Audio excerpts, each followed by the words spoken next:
Beleza.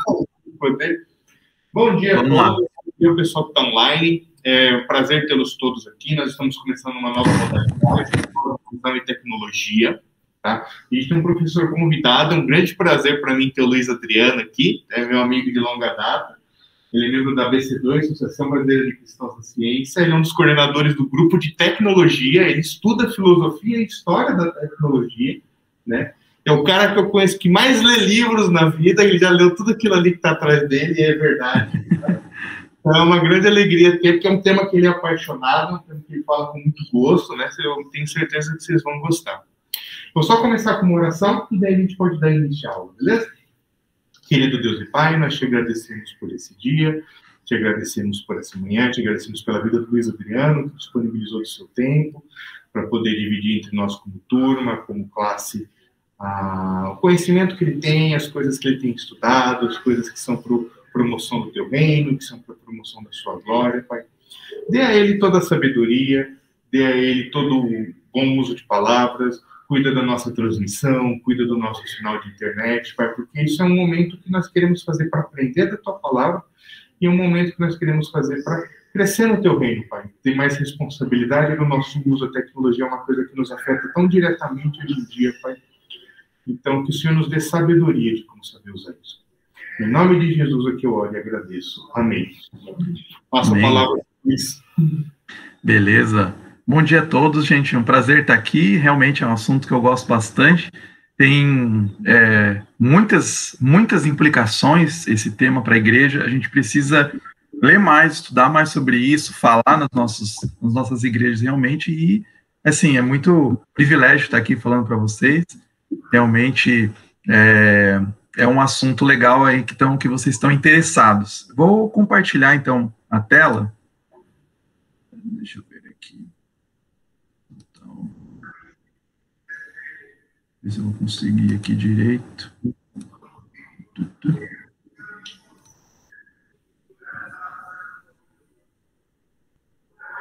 Beleza. Tá aparecendo para vocês aí?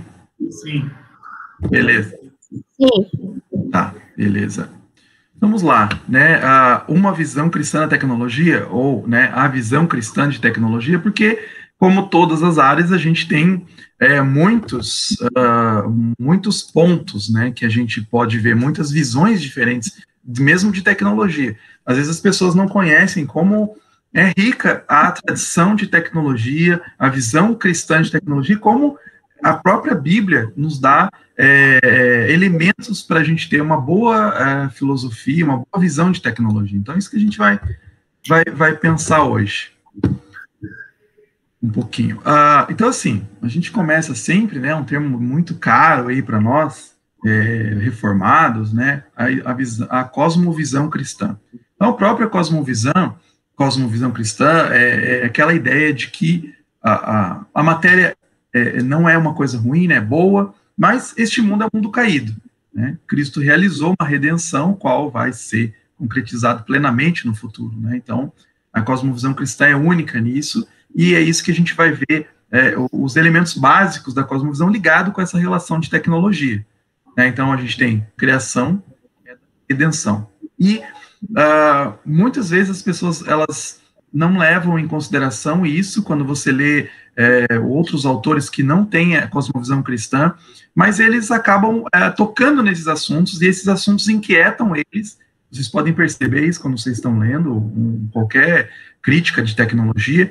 Você vê que parece que eles tocam nesses pontos, que eles estão buscando esses elementos, por exemplo, a redenção, mas muitas vezes eles ficam aquém, né? Eles quase chegam lá. Então a gente vai ver que essa cosmovisão cristã, ela é muito importante para a visão de tecnologia, porque ela informa, inclusive, para a gente ter uma boa tecnologia em todas as áreas. Tá? Eu vou falar amplamente de tecnologia, mas a gente pode pensar aí, né, desde dos aparelhos que a gente tem no bolso, né, desde os celulares até coisas mais avançadas, né, foguetes, né, ir para a Lua, ir para outro planeta, né, para viagens espaciais, tudo isso, tá? A gente pode pensar uma visão cristã bem informada sobre isso, sobre esses elementos, né, sobre essas coisas do dia a dia. Às vezes a gente pensa assim, a Bíblia não fala sobre tecnologia, né, a Bíblia é muito antiga, que ela não tem nada para dizer sobre tecnologia. Mas a gente vai começar a ver como ela tem muito sim, a ver sobre tecnologia. Então a gente começa aí com criação, né? A gente tem lá já nos primeiros capítulos de Gênesis um mandato cultural, bem conhecido de todos, né? Que a gente tem que ter uma responsabilidade e somos co-criadores, né? Um termo até do Tolkien que ele fala, né? Somos co-criadores. E a gente tem isso, a gente vê, um dos exemplos de formação de cidades, né? Por exemplo, a gente cria cidades, a gente cultiva, né? Então a gente tem esse mandato cultural para cuidar do meio ambiente, cuidar do planeta, né? Bem, algumas vezes na história foi mal usado isso, né? Então pegaram o mandato cultural e falaram, então o homem pode dominar sobre tudo e todos e pode fazer uso e abuso dos bens naturais.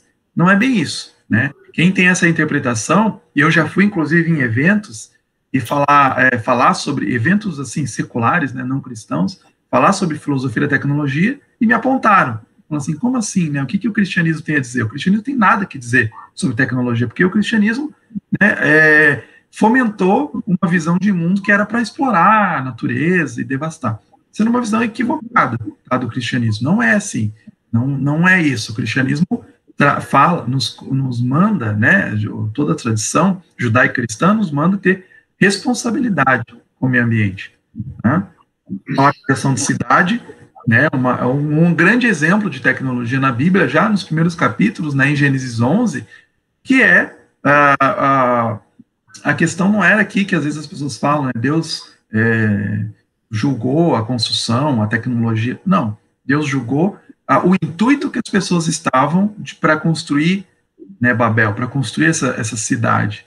Né? Então tem estudiosos que vão falar sobre isso. Jacques Ellul, um autor que eu gosto muito, ele trabalha, por exemplo, analisando as cidades na Bíblia e vê como que elas têm momentos ruins, mas tá nos planos, inclusive, de Deus, né? Porque quando a gente lê de Gênesis a Apocalipse, a Bíblia, a gente percebe que a história começa, né, num jardim, mas ela termina numa cidade, né? Termina Jerusalém descendo. Então, Deus vai levar em consideração as obras das mãos humanas, mas a gente tem que ter em consideração o intuito do nosso coração. Né? Então, quando você vê lá, né, aqui eu peguei, é bem interessante, não sei se vocês sabem, a própria construção da estrutura ali de Gênesis 11, ele nos faz lembrar uma torre. Né? Então, você tem lá o ponto, toda a terra, um só idioma, lá o A, daí lá embaixo, né, a linguagem de toda a terra depois, né? Então você vai vendo esses paralelos que é um recurso mnemônico, né, de memória mesmo, e para até graficamente apontar, né, essa noção, essa ideia da torre.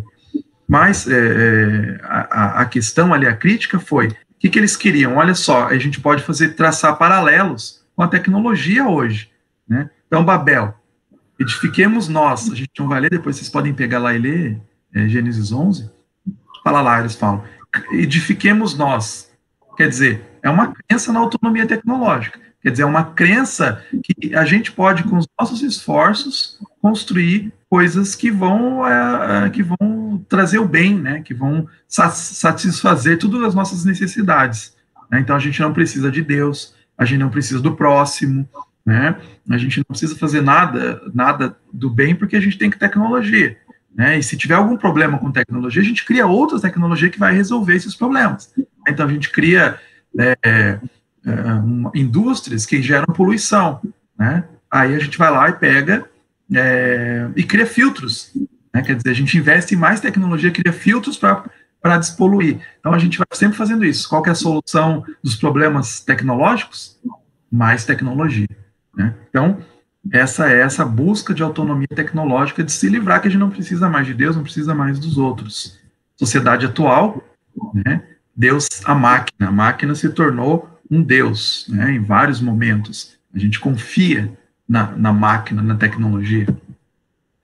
E a gente vai completando, a gente vai ver uma trindade profana aqui, né. Depois, não sejamos espalhados, é um segundo momento ali de Babel. Quer dizer, uma unidade, uma linguagem única, um sistema totalitário. Muitos autores vão falar, não só filósofos da tecnologia, como escritores de ficção científica, vão falar sobre como a tecnologia busca esse sistema totalitário. A gente tem lá, por exemplo, 1984, de George Orwell, mas a gente tem outro livro antes ainda, né, o Nós, de um autor lá russo, que é bem Zamietin, né, que é bem interessante também, que é anterior. E você tem desde críticas ao Google hoje em dia, né, como eles estão tentando, ou o Facebook, essas big techs estão tentando fazer um sistema totalitário, né, onde que você não tem escapatória, você precisa utilizar aqueles produtos, né? E a gente vê assim como que a segunda parte dessa trindade, né, está relacionada nisso, né, no empirismo materialista, né, onde que a gente tem a ciência, onde a gente tem as questões todas materiais rondando e como se isso bastasse, né? Por fim, a gente tem isso de passamos-nos um nome, né, quer dizer, é essa autonomia de Deus, né, essa significação existencial à parte de Deus. Nós não precisamos mais de Deus. Deus falou que ia nos cuidar, mas não, a gente com os nossos próprios, dá uma forcinha, né, a gente ajuda ali Deus porque para nos garantir, né? A ciência entra aí no século XX, então a gente tem essa trindade assim, relacionada à tecnologia, ou alguns vão falar tecnociência no século XX, que está aí, né? Nós estamos autônomos, não precisamos mais, né? A ciência explica Deus, né? Não precisa, a ciência explica, na verdade, não tem necessidade de Deus, né? Aqui só uma mostra como que seria, né? Um zigurate famoso, e aqui o livro que eu citei, do Jacques Ellul, que infelizmente a gente não tem ainda em português, a gente tem uma tradução de um livro do Jacques Ellul, mas já é antiga, precisamos mais, porque tem alguns livros outros aí, sobre o dinheiro que ele fala, né, que é bem interessante os livros dele, e esse livro específico ele fala sobre o significado da cidade, como um grande exemplo de tecnologia, né, e como a gente melhorar isso. A gente tem muitos debates hoje sobre cidades, smart cities, né, cidades inteligentes, como que a gente pode fazer, né, uma cidade mais humana, a gente olhando para a Bíblia e aprendendo, né, com a Bíblia, isso, né. O Ellul, ele é bem pessimista, né, e tal, mas é um cara bem interessante que eu gosto muito. Algumas coisas eu já mencionei aqui. Esse é o livro principal dele, A Sociedade Tecnológica, que eu falei que tem uma tradução antiga dele aqui para o português, já tem aí uns 50 anos, assim, a tradução, mas é um livro, assim, bem impressionante, porque ele fala muito para nós hoje, assim, algumas questões de controle e tal. Então, vários desses autores vão dizer que o problema não é a tecnologia. Se você voltar na Bíblia mesmo, está falando, não é a tecnologia, não é a questão de Babel, mas está por trás, né? E tem alguns autores aqui, e esse aqui eu recomendo muito para vocês conhecerem numa linguagem bem tranquila, escrita, assim, não, né, é uma filosofia muito fechada, né, assim, bem interessante de ler, né, o Egbert Schirmer. Ele é também seguidor de Ellul, ele traz muitos insights do Ellul para a obra dele, apesar de ele se distanciar, né, ele não é pessimista, ele é um pouco mais otimista, com a capacidade do ser humano de reverter, né, os problemas. Então, ele vai falar nesse livro, A Esperança e Tecnologia, exatamente disso, como que a gente pode ter esperança, né, de ter uma tecnologia boa em vários momentos, em várias áreas. Então, ele é bem da linha do Kuyper, né, do Abraham Kuyper, do Doiver, né, ele também foi professor lá na Holanda, né, Amsterdã, ele foi primeiro-ministro, inclusive, né, então ele é bem influente lá, né, já está aposentado, mas escreveu muitos textos, a gente tem outros livros também publicados dele, mas esse sim é bem interessante, né? Então, olha que legal que ele fala sobre essa questão de cidade, de a gente construir bem, né, ter uma responsabilidade. Ele fala assim, a imagem do jardim, contudo, não é uma imagem romântica. Desde a queda, o trabalho cultural extraordinário é uma necessidade. E todo trabalho cultural tem um preço. A criação como um jardim, a ser governado e mantido, não exclui de modo nenhum o desenvolvimento da ciência, da tecnologia e da economia. Porém, nesse caso, elas estão a serviço da vida em toda a sua diversidade. A perspectiva que se acena aqui não é de um mundo totalmente controlado pela tecnologia, mas de uma cidade-jardim ricamente diversificada. Tá? Isso é muito interessante porque, mesmo lá, o Jacques Ellul, ele já trabalhava nesse sentido, né, de uma cidade-jardim, um colega dele também, que eles escreviam juntos lá na França. Então, tem muitas pessoas da tecnologia, se você for ler, você percebe isso. Mesmo quando você lê, digamos assim, um Tolkien mesmo, Senhor dos Anéis, você percebe essas ideias, né, de que uma cidade-jardim, quando você chega lá em Lothlórien, né, na cidade dos elfos, você percebe isso, assim, que é uma... mesmo o condado, né, dos hobbits, ele é, assim, uma cidade-jardim, né, onde não tem... Agora, quando o Tolkien deixou isso muito claro, né, o contraste que ele faz, quando você tem o condado, Lothlórien, e de repente você sai de Lothlórien e chega lá em Isengard, né, e você vê aquela cidade industrial, destruída, suja, com fumaça, e era bem assim, ele queria deixar esse horror, o Tolkien queria deixar esse horror das cidades que ele conhecia mesmo, né, lá de Birmingham, onde ele veio, onde ele passou muito parte da sua vida, no norte da Inglaterra, mostrando que a gente tinha possibilidades, mesmo na Inglaterra ali, né, exemplos de cidades que eram, levavam em consideração a vida humana, né? Não é que você não pode ter tecnologia, não pode ter indústrias, mas você precisa pensar nisso, né, de que essa tecnologia esteja a serviço da vida.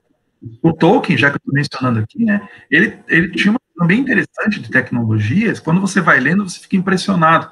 Eu li ano passado, novamente, toda a trilogia do Senhor dos Anéis, e comecei a perceber, olhar com esse foco de uma filosofia da tecnologia. E vi assim como que o Tolkien, ele era também um filósofo da tecnologia, assim como o C.S. Lewis também, porque eles deixavam faziam muitas críticas, né, à tecnologia da época. Por exemplo, essa questão de a tecnologia, a ciência a serviço da vida, que o Schirman fala aqui.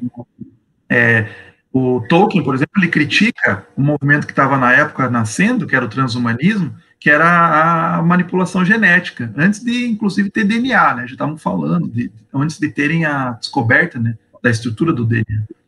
Eu estava se pensando sobre as possibilidades. O Tolkien criticou, olha só, né? Você vai lá e vai deturpar a raça humana, você vai criar monstros, né? Então, não é a engenharia genética é uma bênção, né? Lá, o Francis Collins estava lá nos passos finais do mapeamento, né, do genoma humano, né, lá nos Estados Unidos. Francis Collins é um cara cristão, assim, muito interessante de ler as ideias dele e tal. Ele mostra como é bênção isso, a engenharia genética. Só que, quando ele é usado contra a vida, manipulação genética, falta de ética, né, com você produz monstros, você produz o que? A abolição do homem, como C.S. Lewis falava lá no livro dele. Então, a gente tem que olhar e ver. A nossa tecnologia está a serviço da vida ou não? Isso, assim, desde como engenharia genética até a produção de um software, por exemplo, né? Eu estou produzindo um software. Esse software, ele está a serviço da vida? Ele está produzindo coisas boas ou ele está alienando as pessoas de Deus, né? Porque você produz uma coisa viciante, por exemplo, né? Um software, um jogo lá, sei lá, que seja um jogo celular viciante, você está alienando as pessoas da realidade, está alienando as pessoas de Deus, né? Eu lembro de um caso, estava lendo esses dias, o cara que criou aquele joguinho de celular, acho que é Flappy Bird, alguma coisa assim, não sei se já jogaram, já viram. Você tem que apertar e o passarinho vai voando e passando vai planando, assim, né? E ele tem que passar por uns obstáculos. Um jogo extremamente viciante, né? Gostosinho ali, só que tinha muita gente que ficou muito viciada realmente, né, nesse jogo. E o criador se arrependeu de ter criado esse jogo. Ele pegou e renegou a criação dele e mandou tirar. Hoje você não encontra mais para baixar até, porque ele falou, não, isso aqui produziu um mal, alienou o homem, né? Então, quer dizer, a gente pode pensar nesses termos para todas as nossas tecnologias, né? E para o nosso dia a dia mesmo, né? Como que a gente está usando tecnologia? Nós estamos usando a tecnologia de um jeito que nos aliena de Deus, né? Eu estou lendo esse livro agora da Tish Warren, acho que é isso, né, o nome dela, as questões diárias, agora fugiu o nome. Liturgia do Ordinário. Exatamente, liturgia do ordinário. Então ela pega e fala de coisas assim, de escovar o dente, arrumar a cama quando você acorda. Isso ela coloca, é bem interessante, porque ela coloca aí um peso teológico bem grande, assim, uma reflexão teológica muito interessante, né? Então, por escovar os dentes, como que a gente cuida do nosso corpo, né? E a gente usa a tecnologia a nosso favor, por exemplo, escova de dente, né? Então, mas se a gente pega e acorda, por exemplo, e vai primeiro para o celular, você nem abre o olho direito na cama, você vai primeiro para o celular, fica vendo o celular, e a última coisa que você vê no dia é seu celular, né? Quer dizer, você não tem o tempo de devocional, né? Você não tem, às vezes, o tempo com seus filhos, né? Com seus amigos, porque, não, eu preciso estar ali no tempo na minha internet. Quer dizer, está sendo alienado. Essa tecnologia não está a nosso serviço. Né? E a gente vai brigar, por exemplo, tem um momento que a gente pode brigar com as big techs, né, as grandes companhias aí, né? A gente também tem que pensar no nosso cotidiano, nossas rotinas, as nossas liturgias diárias, né, para ser distante disso, né, dessa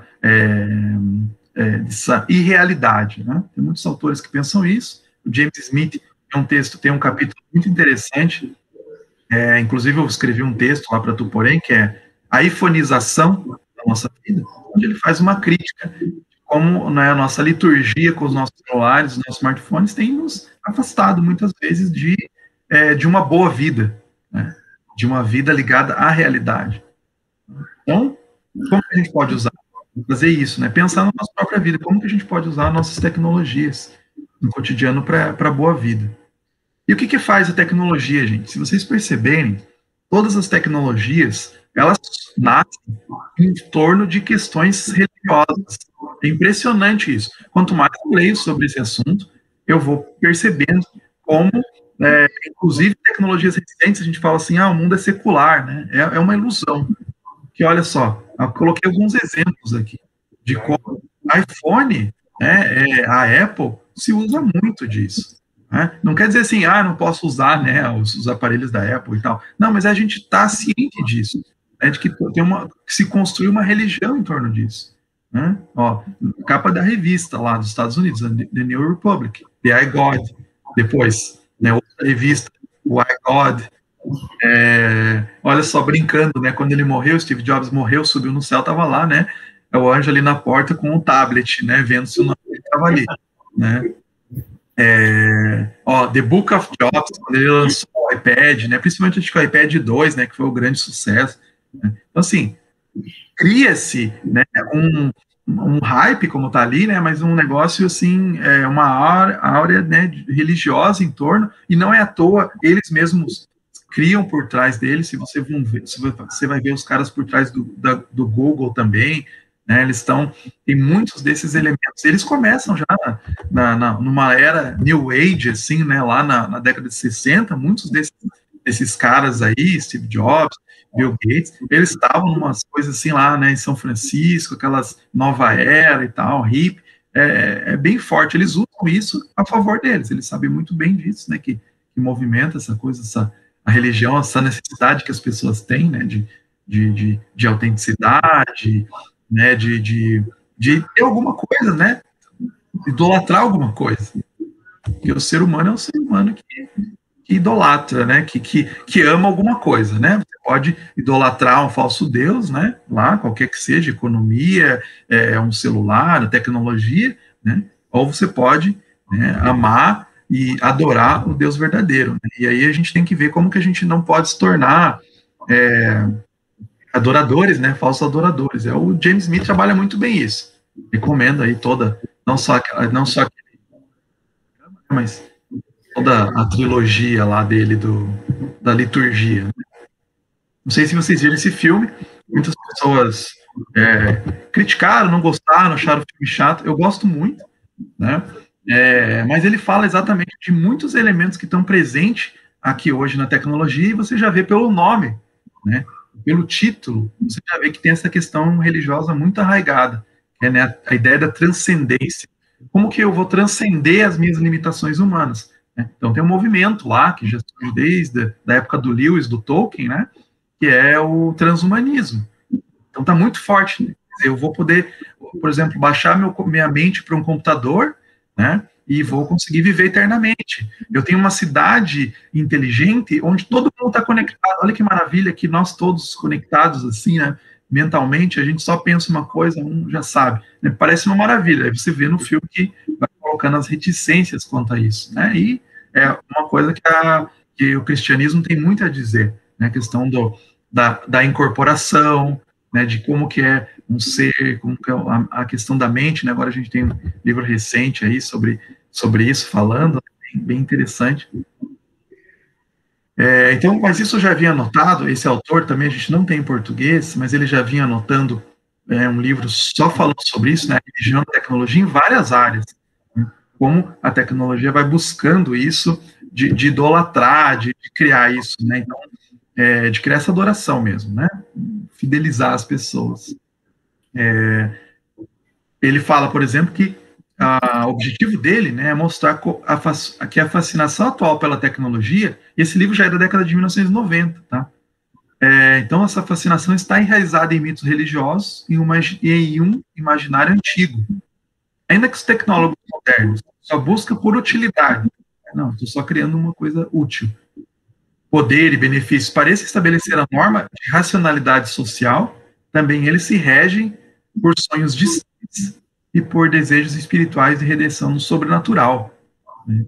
Além do mais, para Noble, apesar de manifestações de conhecimento secular, os tecnólogos buscam inspiração em uma incorruptível busca mística de transcendência e de salvação. Olha o exemplo disso, gente. Tem outros autores que falam nesse sentido, mas esse é um livro, só o título, assim, o subtítulo já mostra como que tem uma religião muito forte por trás da tecnologia. Né? Então, esse livro se chama Progresso, e o subtítulo é Como a Internet e a Tecnologia irá acabar com a ignorância, com a pobreza, com as doenças, com a fome e com a guerra. Né? Então, a criação, o homem pode, né, mesmo que ela tenha sido sofrido, o ser humano pode, através da tecnologia, reverter isso. Só que, será que isso acontece mesmo? Né? Porque, olha só, vai acabar com a ignorância e a tecnologia? A gente tem um momento que a gente tem mais informações na história da humanidade. Mesmo assim, a gente tem fake news a torto direito, né? Dito por todas as pessoas, né? Até pessoas de cargos altos, né? Estão lá, falam fake news. Na igreja, a gente tem, né? A gente sabe, lá tem um mandamento, né? Não mentir, e aí as pessoas passam fake news, né? E às vezes, assim, sem nem... sabem, às vezes, que é fake news e passam mesmo assim. Né? Doenças.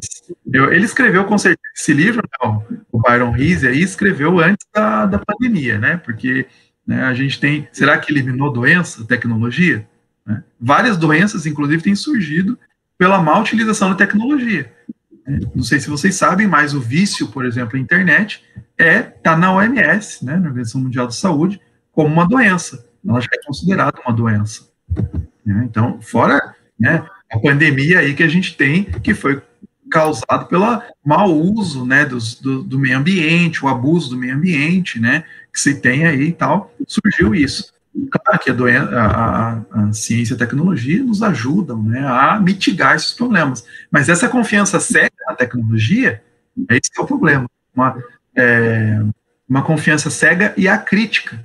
A tecnologia não vai produzir só coisas boas. Né? Na pobreza, né, desigualdade só aumenta, fome, né, pouco investimento tecnológico, tem pouco esforço feito para resolver isso, podia ser feito muito mais com, né, o dinheiro que a gente tem, o dinheiro que a gente movimenta, né, poderia ser feito mais. Pensa essas companhias, né, Google, ou, né, qualquer essas empresas gigantescas, né, que estão lá no Vale do Silício, né, o que elas poderiam fazer para isso, né, questão de guerra. Guerras têm sido iniciadas, inclusive, por fake news. Né? Então, a gente tem que ver com cuidados, né, ser críticos.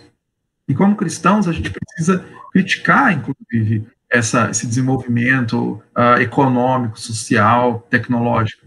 Né? Esse livro aqui faz isso, já é um livro um pouco antigo, assim, mas é um livro bem interessante. O Bob Goldwart, ele vai falar sobre essa noção, né, do capitalismo em progresso, essa ideia que está muito ligada, né, nós estamos progredindo, nós só estamos avançando.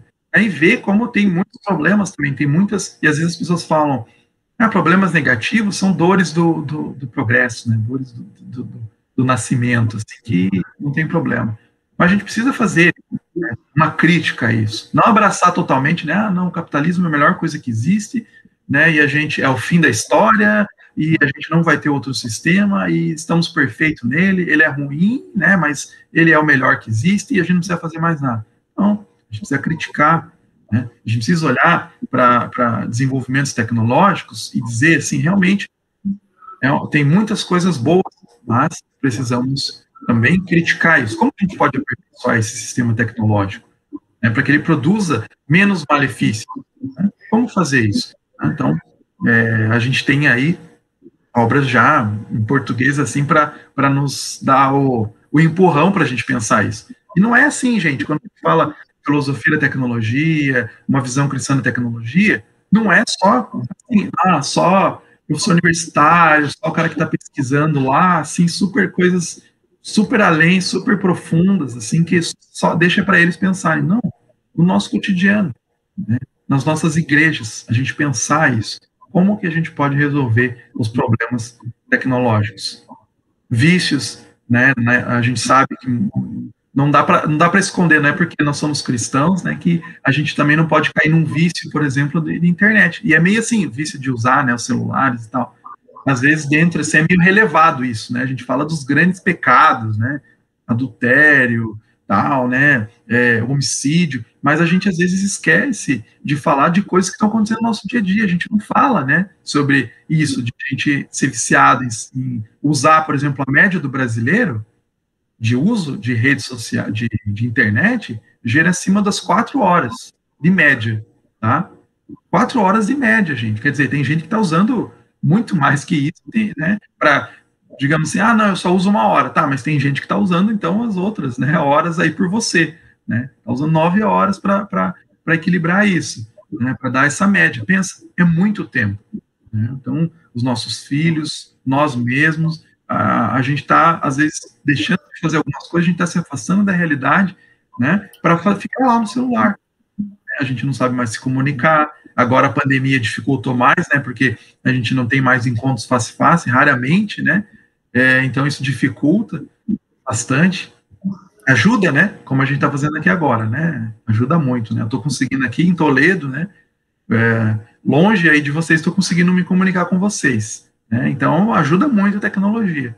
Mas se eu só ficar nisso, então só me comunico com meus amigos pela internet, né, pelas redes sociais e tal, isso vai nos tirando, nos afastando da realidade. Então, assim, o que eu falo isso bastante, né, nos afastar da realidade?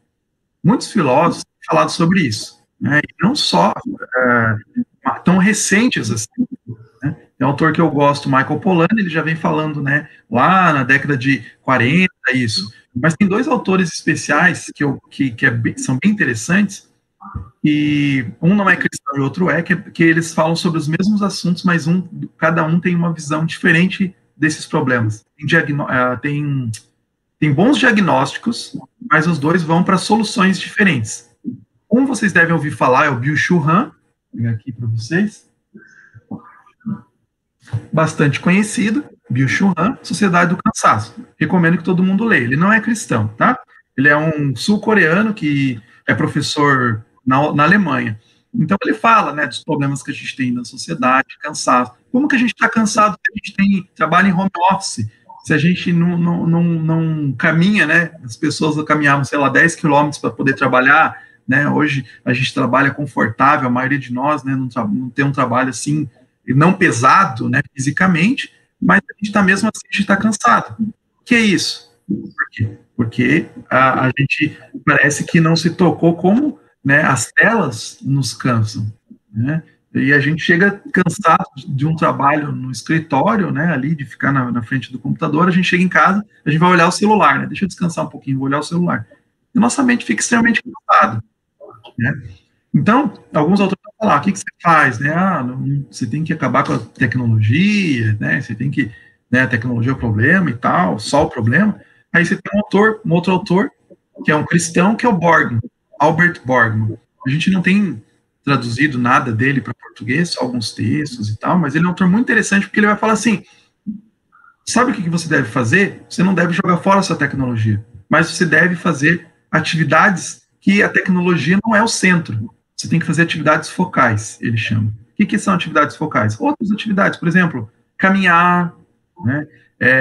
Sei lá, cozinhar, né? Jogar um jogo de tabuleiro com seus amigos, porque isso tira o foco da tecnologia, que eu fico ali, né, e eu tenho um contato com a realidade.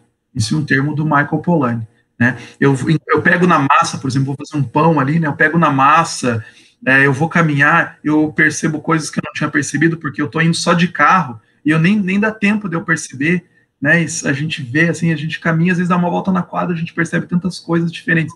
Isso é o contato com a tecnologia, é o contato com a realidade, né, que a gente precisa fazer, né? E fazendo isso, segundo o Borgman, isso na verdade tem até estudos, aí o Bruno pode falar também para vocês, estudos neurológicos, tem os estudos de psicólogos mostrando como que essa desconexão com as nossas telas, isso nos traz um bem-estar, né? É comprovado já, tem vários autores aí que mostram, né? Tem estudos que mostram, né? Os caras que ficaram na tecnologia, por exemplo, sei lá, ficaram horas numa tecnologia, um grupo, né, fizeram um estudo, assim,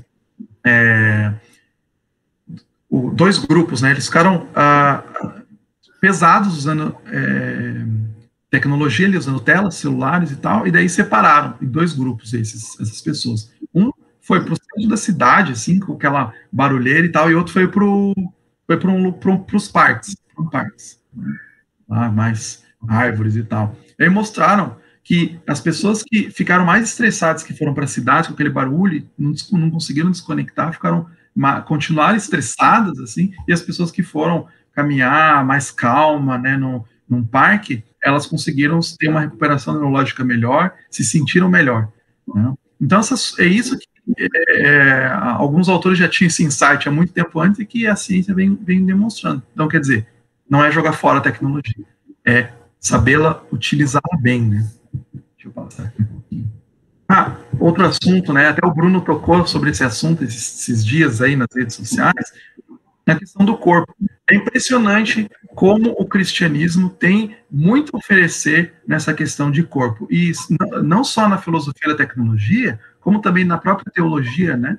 Na teologia, na antropologia cristã, é impressionante, né? Porque às vezes as pessoas, você tem muitas visões na tecnologia de desincorporação, né? De que o corpo não importa, e o cristianismo está falando desde o princípio, não, o corpo importa, é muito importante, né? Então esse gnosticismo, que era uma das primeiras seitas heréticas que os apóstolos tiveram que lidar, continua muito forte hoje, né? O Zuckerberg, ele quer criar um mundo virtual onde as pessoas sobrevivam ali dentro, não precisa encontrar as pessoas, eu posso só viver aqui nessa rede virtual, deslocada, né, da realidade. Então, o cristianismo vai falar, olha, se você abandonar o seu corpo, você vai criar muitos problemas, né? E alguns autores, mesmo não cristãos, têm percebido isso. Aí o cristianismo precisa apontar isso, né? Se colocar nisso, a gente tem uma boa teologia aí para mostrar isso, né? Essa questão da perfectibilidade, né, de aperfeiçoar os nossos corpos, né? Tem autores, por exemplo, o Michael Sandel, né, lá no Contra a Perfeição, ele não é cristão, mas se você ler, você fala assim, ele está falando em termos cristãos, né? Ele fala a questão de dádiva, que a gente tem que ser grato, né, pelo corpo. Tá aqui, deixa eu passar aqui, que está aqui, ó. Que a gente tem que passar, tem que ser grato pelo que a gente recebe, né, do nosso corpo. Claro que a gente vai investir em ciência, tecnologia, até para nos sanar as nossas doenças e tal, mas tem os limites, né? Tem os limites. Então, esse autor aqui, o John Passmore, ele vai analisando essa visão de perfectibilidade do homem ao longo da história e como é uma busca sempre do homem, né? A gente tem buscado, sempre continua buscando com cirurgias plásticas, né? A gente sempre quer esse aperfeiçoamento, e é um assunto que a gente pode discutir até em casa, com os nossos filhos, né, com a nossa família, né? Qual que é a nossa visão, que hoje, porque a gente está muito no Instagram, né? A gente quer, então, ter um rosto instagramável, né? Então, a gente não basta só os filtros, né? A gente precisa, sei lá, tem até pessoas que estão fazendo operações plásticas para ficar um rosto bonito para as fotos no Instagram. É doentio isso, não existe. Então, você vê o nível, como será as próximas gerações, né? Como que será? Como que eles irão ver beleza? Beleza é aquilo que a gente vê no Instagram, né? Ou o que é? E aí a gente vê que a questão da queda, né, gente? Eu acho isso muito interessante. Todo ídolo faz duas promessas simples e extravagantes. Você certamente não morrerá e você será como Deus, né? É o diabo tentando sempre a gente, né? Então, assim, é a nossa busca de imortalidade, é a nossa busca de nos tornarmos Deus, né? O livro lá do Harari, né? Yuval Harari, Homo Deus. Ele fala nesses termos mesmo. Ele fala assim, não, vai chegar um tempo, a gente vai vencer doença, não vamos mais ter problemas com fome, a gente vai se tornar deuses nós mesmos, né? Como Deus é o próximo passo. Assim, se vê arrogância e você vê que uma pandemia vem para nos alertar, né? Um vírus tão pequeno, nós estamos aqui no alto da Torre de Babel, né? Da ciência, do ápice científico e tecnológico, nós achamos que dominamos tudo, sabemos tudo que tem para conhecer, né? Qualquer coisa a gente pode resolver ali com ciência e tecnologia, e de repente vem um vírus pequenininho que fecha o mundo inteiro. É uma grande lição de humildade, né, para a raça humana, de mostrar que a gente não está no controle, né? Muito pelo contrário, né? A natureza, outra coisa que é um assunto bem interessante, né, que está envolvido em uma visão cristã da tecnologia, o meio ambiente, né? O meio ambiente está cobrando o preço de anos de força, né, do que a gente tem feito. Deixa eu só pular que tem mais coisas, gente. Tem muitas coisas, né? Mas eu quero isso aqui. Não podemos falar como que a gente se livrar desse reducionismo, né, que tem tecnicismo, cientificismo. Tudo podemos resolver com tecnologia, tudo a gente pode resolver com ciência, né? Ia falar aqui um pouquinho sobre o Cloiser, esse livro está chegando, essa ideia de que não é neutro religiosamente, né? Tudo pensamento, é isso que eu já falei na tecnologia, está sempre uma visão religiosa por trás da tecnologia, né? E a gente tem isso que eu falo às vezes, né, que eu sou mais do que eu sou um pouco mais otimista do que pessimista, mas a gente tem que ser um equilíbrio, né? A gente não pode nem ser pessimista, assim, tudo vai dar errado, tecnologia a gente tem que acabar com a tecnologia, né, porque é ruim, mas também nem assim confiar totalmente, né, na tecnologia que ela vai resolver todos os nossos problemas, né? Isso essa visão de redenção, né, que a gente tem certeza de que muitas das obras das nossas mãos vão permanecer. É uma visão teológica bem interessante, inclusive, que aparece lá no Tolkien, né, nesse conto Folha de Nigel, mas também está presente se vocês lerem lá o N.T. Wright, né, o nome A Esperança. Me ajuda aí, Bruno. Surpreendido pela Esperança. Exatamente. Surpreendido, como que eu esqueci? Surpreendido pela Esperança, né, que é essa visão de que nós estamos construindo muitas coisas que vão permanecer, porque a Terra vai ser redimida e muitas das obras que a gente vê lá em Apocalipse no final, né, os homens trazendo os grandes produtos das suas mãos, né, as coisas que eles fizeram, mostrando, né, e muitas coisas vão permanecer. Então, a gente pode saber assim, que a gente pode mitigar, através da ciência e da tecnologia, todas essas coisas, né? A gente pode ter uma visão cristã boa de cidades, de inteligência artificial, de meio ambiente, de redes sociais, internet, de bioengenharia. Eu coloquei aqui que eu acho que esses pontos são os mais que a gente mais premente, a gente mais precisa refletir como cristãos. Aí todos nós podemos refletir no nosso cotidiano mesmo sobre esses assuntos, até a gente se engajar e pensar, né, mais intelectualmente, né, mais profundamente, teologicamente sobre esses assuntos. Mas são assuntos prementes, né, que a gente precisa. E a gente tem que ter essa noção de que, mesmo que nós tenhamos uma visão cristã, a gente tem que ter a consciência de que essas coisas não vão ser perfeitas, tá? Nós aguardamos a redenção completa em Cristo, né? A gente não vai trazer por nós mesmos, pelas forças dos nossos braços, né, trazer o paraíso para cá. Mas a gente pode mitigar os males, as dores, né, os sofrimentos nessa terra, né, através de uma visão correta, uma visão boa de tecnologia. A gente vê isso na história. Quando se teve uma boa visão de tecnologia, uma tecnologia voltada para o bem do ser humano, para o bem comum, a gente tem coisas boas. e a gente pode ir lá. Por isso que eu sou mais otimista nesse sentido, que eu acho que a gente é capaz, né, de fazer boas cidades, de construir tecnologias boas, de fazer bom uso da bioengenharia, por exemplo. Mas a gente precisa refletir, parar e refletir, né, e muitas vezes mudar, né, voltar atrás e interromper o curso de ação, né, não achar que a gente pode resolver todas as coisas com tecnologia. Às vezes a gente precisa só ligar, né, põe lá o celular, desliga o celular, né, e vai fazer outra coisa, né, vai lá e deixa de lado a tecnologia e vai refletir, fazer um devocional, tá? Então, assim, gente, tem muitas coisas, né, que eu poderia falar, eu espero aí umas perguntas, porque é bem amplo mesmo, queria mostrar, assim, indicar a possibilidade de a gente pensar, tá bom? Eu deixo recomendado aí, né, além dos que eu já recomendei ao longo aí, né, da fala, para quem quer se aprofundar um pouco mais, né, esse livro aqui, né, do Martin Verkerk, entre outros, aí são cristãos, que para engenheiros, lá na Holanda, né, então são bem na linha do Doiver, né, seguem bem a linha do Doiver e tal. Filosofia da tecnologia, bem interessante, porque não é uma linguagem difícil e vai tratando de coisas práticas, ele é bem prático, né, coisas da engenharia, do dia a dia. Tá bom, gente? Então seria isso. Obrigado, Luiz. Foi excelente, né? Gostei muito da apresentação, dá um panorama bem legal, né? Inclusive do quanto falta material em português, né? Do quanto a gente precisa de mais traduções. Alguém quer fazer alguma pergunta? Comentário? Alguém online?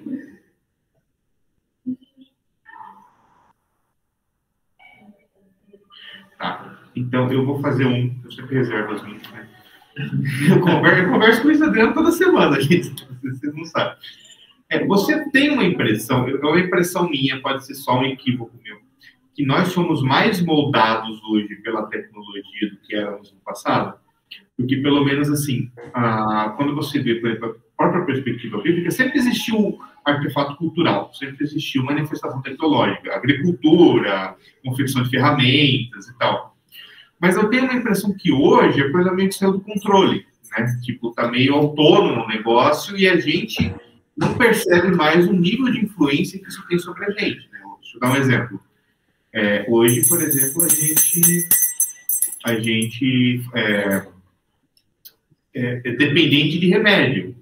Hoje, por exemplo, campanhas de vacinação em massa, a gente baixou o nosso sistema imunológico. A gente é menos sensível é mais sensível à exposição de outros vírus, né? E qual que é a tua opinião sobre isso? Não, eu concordo, é interessante isso. Até é interessante essa palavra moldado, porque é uma palavra até bem utilizada dentro da filosofia da tecnologia, né? A gente é moldado, inclusive é esse livro aqui, ó. Desculpa ficar sugerindo um monte de livro, mas a palavra Moldando o Mundo Digital. É o Derek Skierman, tá? Esse livro também é bem acessível, publicado pela Monergismo. Ele não é parente do Egbert, o Derek Skierman. Ele é canadense, mas ele vai falando, usando inclusive esse termo, moldando, porque a gente pode moldar, né? Não é assim, a gente recebe uma tecnologia e a gente não pode fazer nada com ela. Não, a gente pode moldar. E realmente isso é bem interessante, porque tem muitos autores que falam sobre como nós somos influenciados pela tecnologia, né? A gente sempre foi, na verdade. Então, por exemplo, se criou o livro impresso, né? Então, a gente parou de fazer leituras orais, né, as pessoas contando história, leituras em voz alta, né, e era mais uma coisa grupal, o ato de ler era uma coisa mais, assim, em grupos, comunitária, né, as pessoas ficaram mais individualizadas, né, de pegar o seu livro e ir lá, então a gente mudou, né, uma coisa, né, não quer dizer que é uma coisa ruim, mas mudou, né, e realmente no passado, eu acho que as pessoas, elas, por causa desse contato maior com a realidade, as tecnologias, elas eram realmente uma ferramenta. É muito interessante, porque tem um autor aqui que eu li, que assim, ele fala assim, a gente não se falava em vício na tecnologia antigamente. Então, por exemplo, se ninguém falava, você é viciado em bicicleta, né?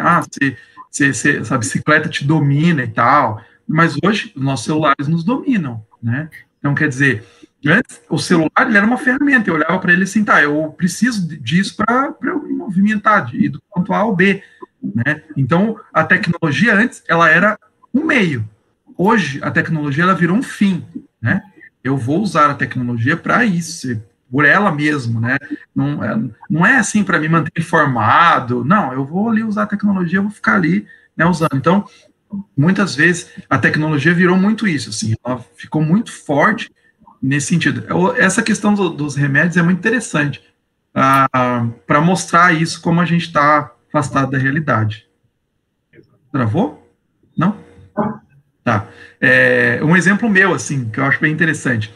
Essa questão, por exemplo, hoje, eu tive um tempo atrás, eu tinha enxaqueca, toda quarta-feira. Era bem certo, era até estranho. Toda quarta-feira eu tinha enxaqueca. Eu já sabia que eu ia ter enxaqueca, já me preparava até, né? Eu já sabia. E aí eu ficava assim, fui no médico e tal, fiz lá o ressonância magnética, não sei o que e tal, e daí o médico, toma isso aqui, esse remédio, não tem o que fazer, tem que tomar esse remédio sempre quando você tiver, tal. Essa crise de enxaqueca. Então, aí eu só comecei a observar meus hábitos mesmo. E eu comecei a perceber que terça-feira era um dia que eu dava bastante aula, eu tomava pouca água, tá? E aí eu comecei, peraí, deixa eu mudar meu hábito, eu vou começar a tomar bastante água. E aí comecei, olha, na semana seguinte eu já não tive mais dor de cabeça. E é assim, até hoje acontece isso. Se eu tenho dor de cabeça, eu já percebo, eu penso assim, eu olho no dia seguinte, eu tomei pouca água no dia anterior, né? E então, quer dizer, eu estava tão focado nessa visão tecnológica que, né, a ciência pode resolver os problemas, a tecnologia pode resolver meus problemas, que eu não pensei que eu podia mudar meus hábitos, simplesmente, né? E isso vale para outras coisas. Você tem um exemplo, assim, bem banal meu, assim, mas isso vale para várias coisas. A gente não está percebendo, né, como a gente está cansado, como a gente está estressado, porque a gente está usando demais as telas, a gente está usando demais tecnologia, né, e a gente não procura mudar os nossos hábitos, ter hábitos mais saudáveis, ter uma alimentação melhor, etc, né? Então, acho que, realmente, as pessoas do passado, elas tinham essa noção, né, de que a tecnologia ela era uma ferramenta e hoje a gente virou um meio, né? Nós precisamos de tecnologia sempre. A gente virou a ferramenta da tecnologia. Isso, exatamente. Beleza, a gente já deu o nosso horário, acho que até já vai acabar a reunião do Meet. Obrigado, Luiz, um grande prazer, uma grande alegria minha ter você por aqui, né? Vou chamá-lo outras vezes. Queria agradecer a presença de todos. Tem alguém que nos visitou hoje pela primeira vez? O seu? José? José? Você já chegou a vir na Mocidade? Não, primeira vez. Né? Daí tem o pessoal aqui da Mocidade, que isso aqui é a classe conjunto com a Mocidade, né? Então, eu só vou fazer a oração de encerramento, tá? Daí a gente já conversa certinho. E são todos dispensados, o pessoal que estão todos convocados para ir para o culto, amém? Amém. Querido Deus e Pai, nós te agradecemos por essa manhã, te agradecemos pela vida do Luiz Adriano, obrigado por toda essa palavra maravilhosa que ele nos trouxe, o quanto ele revela os desafios que a gente está enfrentando na nossa sociedade e o quanto ele revela o quanto a gente tem recursos dentro da nossa fé cristã para poder superar isso. E nos dá clareza, nos dá sabedoria, Pai, para poder enfrentar esse desafio da nossa época. Abençoe esse domingo, abençoe a vida de todos os presentes, que o Espírito Santo esteja com eles nesse resto de domingo, nesse dia dos pais. No nome de Jesus aqui eu oro e agradeço. Amém. Amém. Amém. Obrigadão, Luiz. Valeu, gente. Obrigadão. Quem sabe logo estaremos juntos aí, vou visitar vocês aí. Opa! Torcemos por isso.